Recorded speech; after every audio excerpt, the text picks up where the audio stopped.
No, it's a good point. And for anyone who missed that interview again, we'll mention it one last time. A crazy and thrilling finish between Praggnanandhaa and Alireza Firouzja, where, yes, one of the top grandmasters in the world was just flagged ruthlessly when his opponent had 1 second. Yes, Pragg was also winning, but showing both of those two guys, we're going to probably be talking a little bit more about how the players will track their time and the move number more efficiently later on. But all right, Magnus Carlsen sits down, getting his score sheet filled out efficiently. Kind of funny that we still do that at this day on that, David. Yeah, I love it. It's part of tradition. I think the players, they grew up with it. It's just second nature. It's muscle memory to them these days. But then again, Magnus, he's a fan of golf, so maybe that's... Yeah. But no, I ask it because, one, we saw Magnus right now, but it's kind of a funny conversation because there are things that are tradition. And keep a very close eye on, because we saw yesterday that actually it's very hard to predict which game will be the most exciting. Pia Kramling's game against Humpy Korener was the most exciting in classical chess yesterday, and she was really close to winning in classical games. She was the only one close to it. That's true. And if it goes anything like it did yesterday, remember we spent a lot of time talking about which matchup. The current world champion Ding Liren facing off against the former world champion Magnus Carlsen, what was going through both of their heads, what we were going to see with Ding with the white pieces, and I think that game was over in like 16 minutes. And that included 12 minutes of eating noodles in the back room. 12 minutes of Magnus eating noodles in the back room. So we preview games. Will we have another short draw between Magnus Carlsen and Hikaru Nakamura?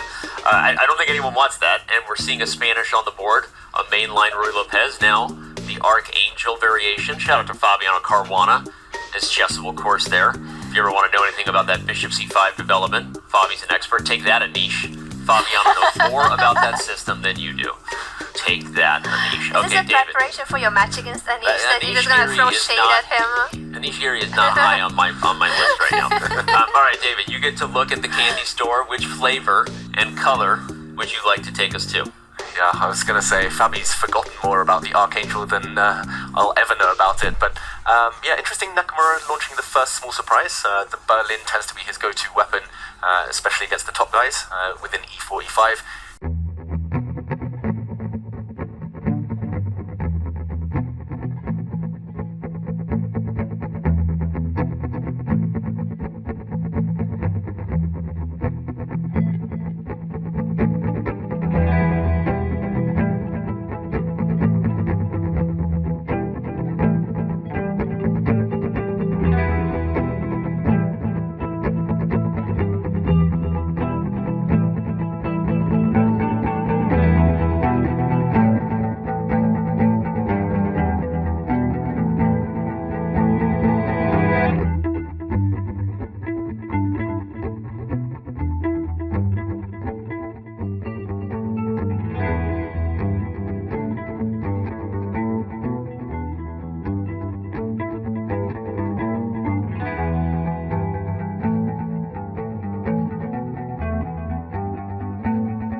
About four, it's just I don't think he's even going to play f3. I think he's going to complete the checker setup with f3, right? No, I think f4 is coming, and as soon as you pointed that out, the d file is counterplay for black for sure. But yeah, this is close to equal, but a 3-result position. Anything could happen here. Oh, we have lift up. Rook e to d6. That's very logical because, especially for what we analyzed with f4 and the knight attacking the rook was gonna have to move anyway. It's much more active on the open d file, doubling the rooks on the only open file.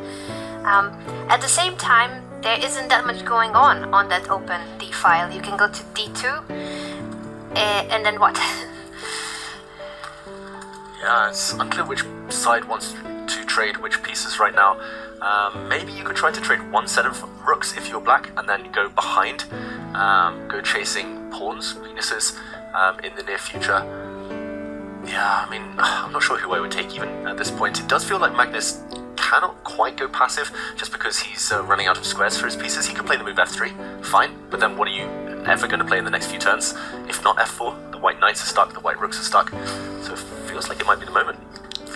Great comment from feature chat there. My favorite Bon Jovial song is "You Give Chess a Bad Name." I don't know the song about me. I hope not. But anyway, we've got f4 coming as a move I keep coming back to. Although I want to point out that if you get too crazy, if you're Magnus, it could backfire because that king being in that sort of precarious looking spot on g3. I was looking at f4 captures, knight takes, and then knight g5, and now e4 is a problem. The bishop on the diagonal. So there's, it's. I don't know if it works. No, apparently it's good for white. Maybe white's able just in time to break through with e5, and actually the black king we shouldn't forget. The e file. The double rooks on the e file, those rooks that didn't have an open file, and suddenly they are about to launch a mating net around the black king. Okay, this is good to look at though, because it shows these are the variations that could happen, right? If both players aren't careful, or if someone makes a mistake and the eval bar turns quickly, it might be because of a line like that. So, I totally agree though, f4 you really got to work it out at the right moment, because e4 is going to be a huge weakness for the rest of the game. You've pretty much committed no more fortress, it's just becoming a bit more dynamic. Clock's roughly level. Yeah, interesting. Feels like Hikaru is still trying to put the pressure on. Magnus has been rotating his pieces really, really well. Yeah, tense. Critical moments ahead. Alright, well, critical moments ahead. Every game is still going, by the way, if you're just tuning in, everyone. This is round 2 of 2024 Norway Chess, Norway Chess Women, and we got a lot of chess ahead. We know we're going to get Armageddon. It's always just a question of how much. At least one game will go to a draw. Have they ever not had Armageddon? Have all classical games ended decisively? Not that I remember. Okay. Last year we always got I don't think that has Maybe that'll happen this year. Maybe we'll get history in more ways than just as prize funds should be equal for both men and women. So maybe history in more ways than one. We'll find out.